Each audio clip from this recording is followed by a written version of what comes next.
outside the delivery room. When the nurse handed me that chocolate bean bun, the joy of becoming a new father froze on my face. Friends and relatives looked at the black boy and whispered. I suddenly understood what my friend said earlier. An honest person like me, the most suitable for receiving. I used to hear the phrase women have had enough. I will find an honest man to marry. And I thought that sounded horrible. I didn't believe it until the day she gave birth. I just realized, why are there so many outstanding men? He has his eye on me. My name is Sunja. I'm 32 years old. Before meeting Lee Guagua, my life can be described in one word as ordinary. Ordinary family, ordinary job, ordinary appearance, ordinary matchmaking market. Those girls won't even look at me. I don't blame them. Really these days, who wouldn't want to find someone with good conditions? I'm getting older. My mom is in a hurry. The trustee introduced one after another. I'm sitting in a cafe. Listen to the girl opposite talk about the house and car bride price. Occasionally interject. And then, as expected, after going home, we'll receive that sentence, I don't think we are a good fit. So when I saw Guagua that day, I didn't have any hope at all. She looks so much better than in the photos. She's a little stiff in the photo, but the real person sat across from me. Big eyes. He looks at you when he talks, smile occasionally, will show a small tiger tooth. He's not like those girls, in a hurry to find out what the future can get from me. We talked for over 20 minutes that day. He accidentally spilled coffee on me. The warmth of the coffee came through the shirt. I haven't had time to react yet. He panicked, scrambling for tissues. I keep saying sorry. That's so cute. That's the moment. I feel my heart is beating. I use it more gently than usual. The voice said it doesn't matter. It's okay. He looked up at me. I was stunned. Then we both laughed, and I took her home. Downstairs in her house, I couldn't help but ask her about you. What do you think of me? She looked at my blushed face and said, I think you are very nice. At that moment I felt like a grown man. It's like a marshmallow factory exploded. Warm and sweet. The days that follow, we get along very well. Take a walk together, travel together, lying in a hotel bed together planning for the future. I also asked him what he liked about me. He just hugged me, say I feel at ease. Being with me is mundane, but very happy. That word softens my heart. I think, in the future I will do everything in my power to respond to his kindness. About his past, I didn't ask. Who hasn't been there? Who didn't meet two bad guys when they were young? He should also have his story. Those stories, if he wants to say, nature will tell me. If he doesn't want to say, I asked, and it just made him uncomfortable. Guagua doesn't usually talk much, sometimes in a daze, eyes looking out the window. I don't know what I'm thinking. At that time, I don't disturb him, sitting right next to it. When he turned around he would see me smile softly. Then put your head on my shoulder. I think that's it. Well, one time, he glanced at a bag outside the mall window. I noted the brand and style. I saved 3 months' salary to buy it. Those 3 months, I eat steamed buns at noon, go home at night and take a bite at random.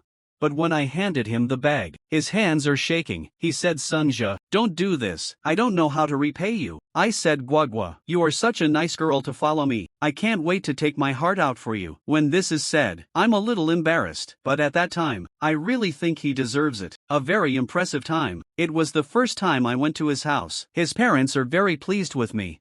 His dad drank a little too much that day. He took my hand and said something inexplicable. Xiao Sun Guagua used to be ignorant. I'm not finished. I just saw Guagua touch his dad with his elbow. His father stopped talking. On the way back, and I asked him what he was going to say. He paused and said it was all right. My dad likes to talk nonsense when he drinks a little. I didn't ask anymore. Now think about it. That might be the closest I've come to his past. Everything went well afterwards. Proposed marriage. Everything is beautiful. After marriage he quit his job and was pregnant at home. I gave him my monthly salary. Keep a little pocket money for yourself. He sometimes says I save too much. I said it's okay. I can't use that much as a big man. When he was at home, I rush back from get off work every day. The moment you open the door, I saw him waiting for me on the sofa, or hear him busy in the kitchen. I feel like the exhaustion of the day is gone, although his food is not very delicious, but I always eat clean. He asked me if it was delicious. I say delicious. He laughed and said, you know how to coax me. I didn't coax him, because I think that's the taste of happiness. 6 months later she got pregnant. She came out of the bathroom that day, pregnancy test in hand. You look a little strange. I looked at those 2 bars. The whole person is stupid. And I put my arms around her. spinning around the living room several times. I said I was going to be a dad. She didn't smile, she just leaned into my arms, hands tightly on lower abdomen. I thought she was nervous, first time being a mother who was not nervous, so I started buying supplements. Prenatal education books are piled up on the bedside. Every night, I'm talking to her stomach. Name the baby little grape little son. I'll take one. She listens to one, smile occasionally, but that smile is always a little reluctant. I asked him what was wrong. He said it's okay, just a little tired. I said get more rest. Don't tire him out, he nods. I didn't go in to accompany the delivery on the day of delivery. He said he didn't want me to see him in a mess. 2 hours outside the delivery room.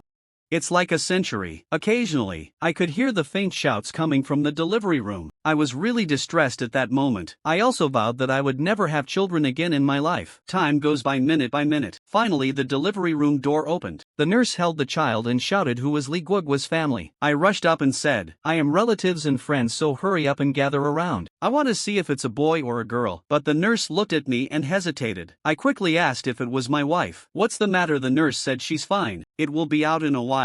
You are the father of the child. I said yes, and the nurse slowly opened the quilt. The kid with the same color coffee beans, just lying quietly in the arms of the nurse. He has long eyelashes, thick lips. The hair is also curly. I was stunned for a moment and said, you hugged the wrong one. How could this child be mine? Nurse, look at me, and look around you. Said that she was the only one giving birth today. It must be yours. Yes, my mother and mother-in-law also gathered around to watch. Then you confronted the nurse. You must have made a mistake. This is definitely not my child. Then the 7 aunts and 8 aunts looked at each other. I stood there in a daze and didn't pick up the child. In the end, it was my mother-in-law who picked up the child. I don't know how I spent that afternoon. Mess in my head. I keep wondering how this child could be mine. Must not be mine. I desperately want an answer. When he returns to the ward, I sent everyone away. Standing in front of the hospital bed, look at his pale lips, finally asked that sentence. Whose is this child? He was crying. I frankly admitted that this child is not mine. She said she knew she was sorry for me, but she doesn't know how to make up for me. I asked the child why this was the case. Whose is it? She said that when she was studying abroad, I had a Nigerian boyfriend. After returning to China, they separated. Never contacted. Until we got married. Someone organized a party for international students. So I went, but I didn't expect him to be there. I really drank too much that day. I don't know why I ended up at the hotel with him, and I also took medicine. I don't know how I got pregnant. Sorry, Sunja. I really didn't mean to hurt you. Can you forgive me for once? I really want to live a good life with you. Every word he says, my heart sinks a little. In the end, I don't know if I'm still listening. I can only see his lips moving, hear some broken words, but the meaning of those words combined, I can't understand. And I cried. No sound, it's just that the tears keep flowing. I've never cried in front of anyone in my life, but I couldn't help it that day. I don't know what I'm crying for. Cry for his betrayal. Cry for your own stupidity. The crying child. Or cry between us. Things I thought were solid. So fragile. I can't face him and that child. I felt like I was going to die during that time. After I sent her and the baby to the confinement center, so I left. I haven't seen her once. It's not that I don't want to. I don't know what to say when I go there. I'm afraid what I say will hurt people. I'm more afraid that what I say when I open my mouth is not a question. But it doesn't matter. His parents have been to my house several times. I haven't seen my mom here either. Ask me what's going on. I didn't say what I could say. That child is evidence that he is sorry for me. 3 months later, I sent it. Divorce agreement. Property division column. I wrote very generously. Half the house per person. Not much deposit. Gave him tens of thousands. It's child support. I don't want that stuff. I just want it to end quickly. Let this go quickly. Hurry up and get my life back on track. The day I moved out of the wedding room, I'm sitting alone in my room looking at the wedding photos on the wall. We are smiling happily in the photo. He was leaning on my shoulder. I put my arm around his waist, and that's his favorite restaurant in the background. The sun was shining that day. He smiles beautifully. I wonder if he was really happy then. Or say, it's just me dreaming from start to finish. This happened many years ago. Then I heard from a friend. She has been living alone with that child. The child has dark skin, curly hair, the eyes are bright, like obsidian. Over the years I have occasionally thought, if I hadn't gone on a business trip that night, if he hadn't gone to that party that night, if the ex-boyfriend hadn't shown up, now our family of 3 should be very happy. But there are not so many ifs in the world. He once asked me, why never ask about his past? I said everyone has a past. Did he listen? Just put your head on my shoulder. At that time I felt very open-minded. I feel that I am a person who knows how to respect. Now think about it. Maybe it's not that I don't want to ask. Maybe I'm afraid. I can't bear what I'm afraid of hearing. And it turns out, I really can't take it. I'm still single this year. I don't want to be in love. I don't want to get married either. I am afraid of the betrayal after giving my heart. Afraid that the time for happiness to turn around will disappear.